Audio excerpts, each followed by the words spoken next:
Hello and good evening to all of you. This is my first lecture video on YouTube for the year 2024. I couldn't find time to upload some videos last year. It was the end in the month of November or in the month of December. Since I was very much preoccupied with my works, I was very much busy with my work, and I didn't find time to upload my video.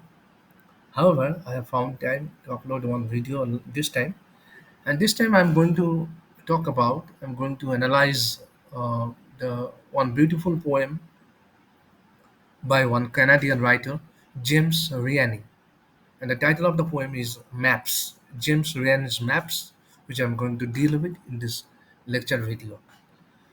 Before I actually talk about the poem, let me just speak a bit about cartography and colonial construction, colonialism, cartography and colonialism, post-colonialism, all these things.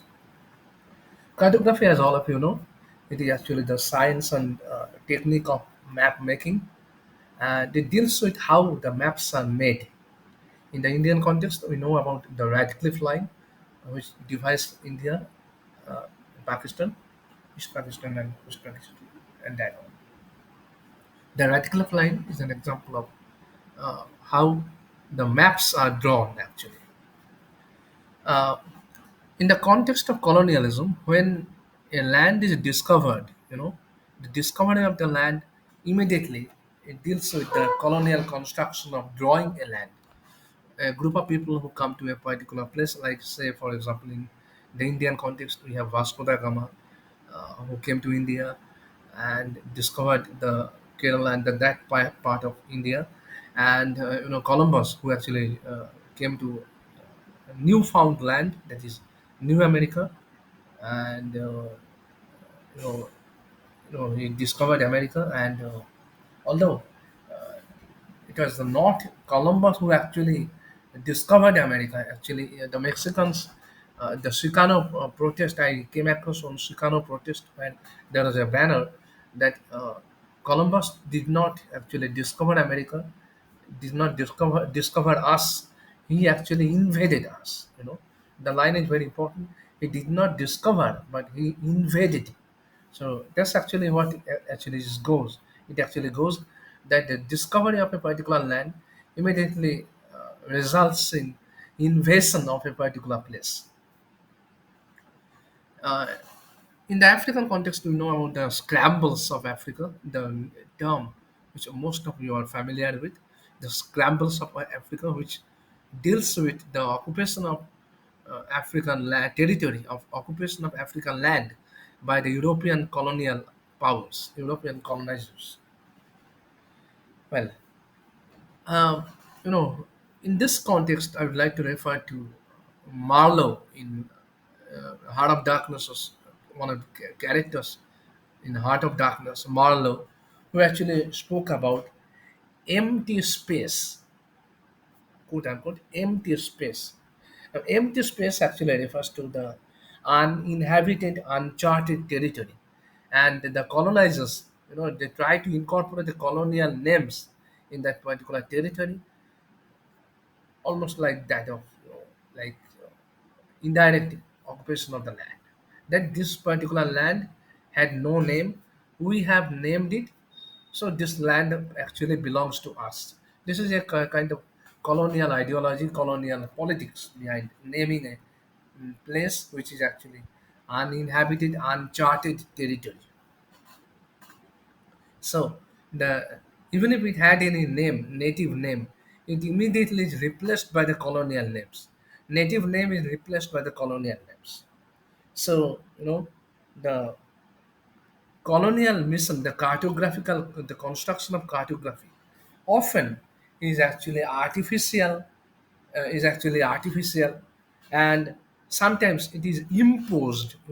Sometimes it is imposed on a particular place, on the people.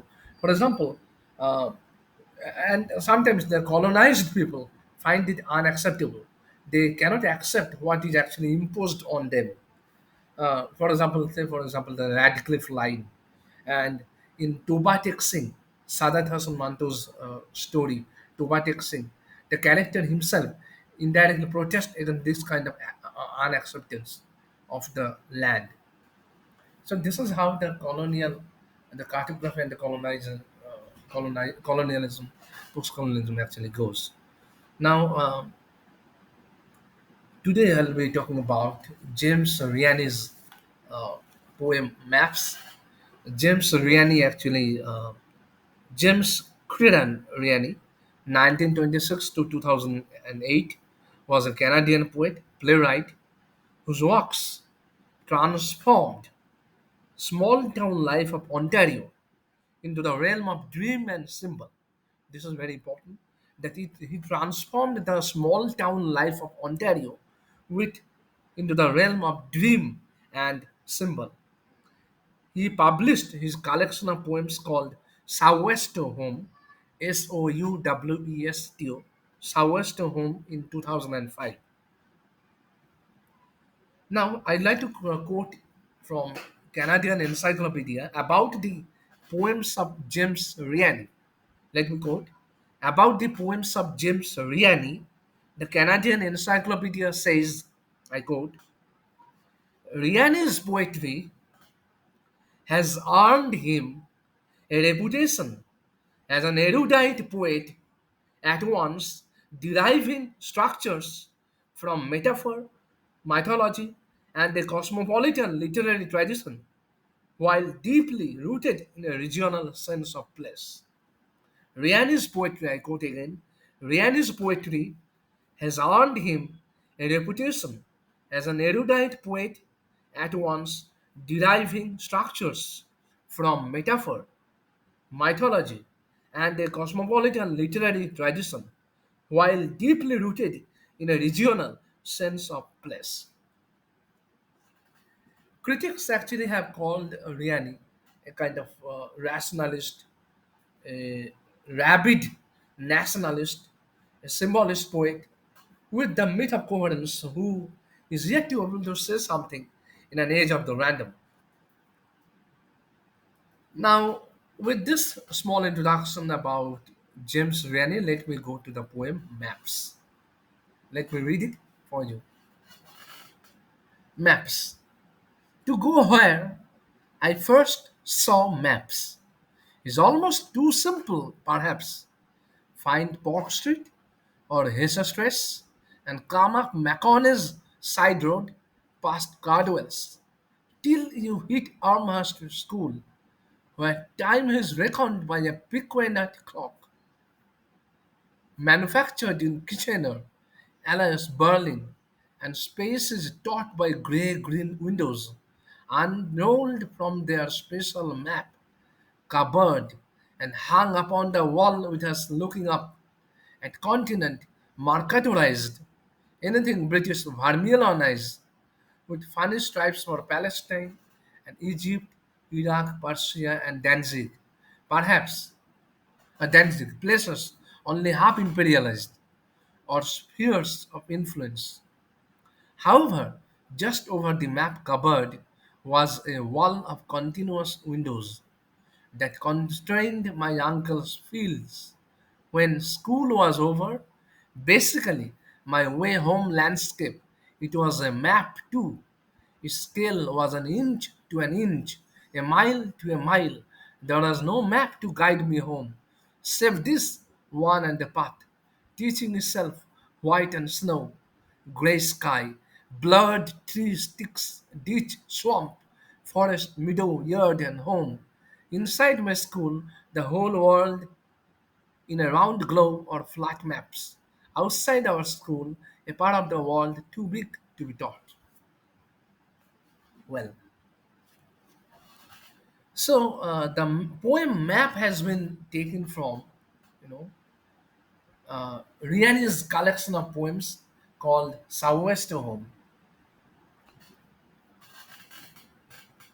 If you look at the beginning of the poem much, quite looks like in that of a dramatic monologue. The poet is actually describing of a school map and The first four lines describe the direction to reach the school. To go where I first saw maps is almost too simple perhaps. Find find Park Street or Jesus Place and come up McConnell Side Road past Cardwell. So the very description of the poem also, has a connection with the cartographical construction. Like how you direct someone to reach a particular place. You go here, you go there, take right, take left, like that kind of thing.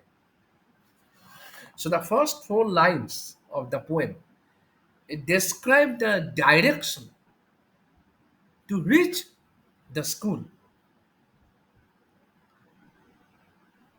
Time. Now look at the line. Time is reckoned by a Pignard clock. Pignard clock. Now sometimes like we can call it like day is divided uh, uh, into minutes, hours, etc. Like division of time. As you know, in Blake's Sun Rising, we have the line, and not hours, days, month, which are the ranks of time. So this is actually the division of time. Actually, the clock. Look at the word manufactured in Kitchener, alias Berlin. Now the clock is manufactured in Berlin, which is uh, suggestive of you know the the onslaught of European imperialism. The clock was manufactured in a place which actually was a colonial place, and uh, it actually probably refers to the European imperialism. Maps are graphic representation or scale model of spatial concept. It is a means for conveying geographical information. This is actually quite important about what I find about this particular line is that maps are graphic representation or scale model of spatial concept. It is a means for conveying geographical information. Now, the development of cartography shares a relation with colonization. Development of cartography, I have already discussed in the beginning of my lecture uh, that cartography, the construction of cartography, the designing of cartography has some kind of connection with colonialism. So, the development of cartography has a close relation with the colonization. And I have already referred to scrambles of Africa, which actually started in 1880s and towards the end of 1914, 1915, except Namibia and another place I can't remember right now. Almost all the African territories were actually occupied by the European colonizers. And space is taught by gray green windows unrolled from their spatial map, covered and hung upon the wall with us looking up. Now, space is taught. Space probably refers to the cartographic space, probably refers to the cartographic space. Gray green windows. Now the gray green windows, it probably refers to the size of the map. You know, the size is as huge as a window. Gray and green. These two color symbolism have been used here. Gray and green. Green probably refers to the moss. So green probably mossy, and gray, the paper has actually become gray since it is very old. So green refers to the moss. So it was there for a long time. So moss has grown on that particular place. So green mossy green and gray because the paper has turned gray for being old. Actually, it gray also refers to the. It also has a connection with pessimism. Okay, pessimism, pessimism, passivity, all that.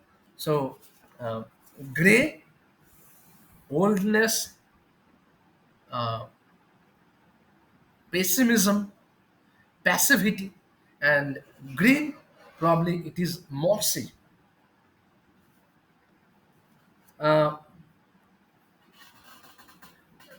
we can also interpret the line as gray and green, like, the inside of the school and outside of the school. Like there is a contrast, color contrast is used here. Inside of the school and outside of the outside world. That is, inside of the school and outside of the school, the outside world. Green, of course, inside the school, and gray outside the outside world, outside the school.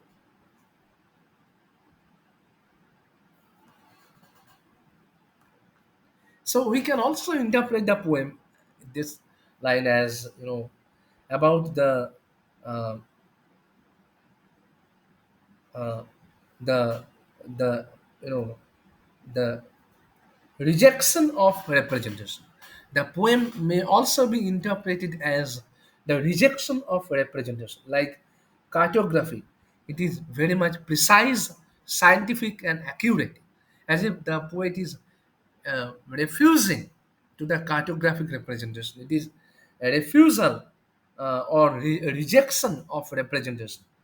We can also refer to Tagore here, and it's almost like, pluck the children, pluck the child from nature and teach grammar. You know, it is like plucking the child from nature and to teach him or her grammar. This kind of thing, actually, the poet is critical about. The poet is criticizing. Unrolled from their special map cupboard and hung upon the wall with us looking up. Now, unrolled from their special map cupboard. Here, probably due attention is given and proper care is taken to preserve the map in the school. And due attention is given and proper care is taken to preserve the map in the school. Then, at continents markatorized, anything British vermilionized with funny stripes for Palestine and Egypt, Iraq, Persia, and Danzig. Places only half imperialized.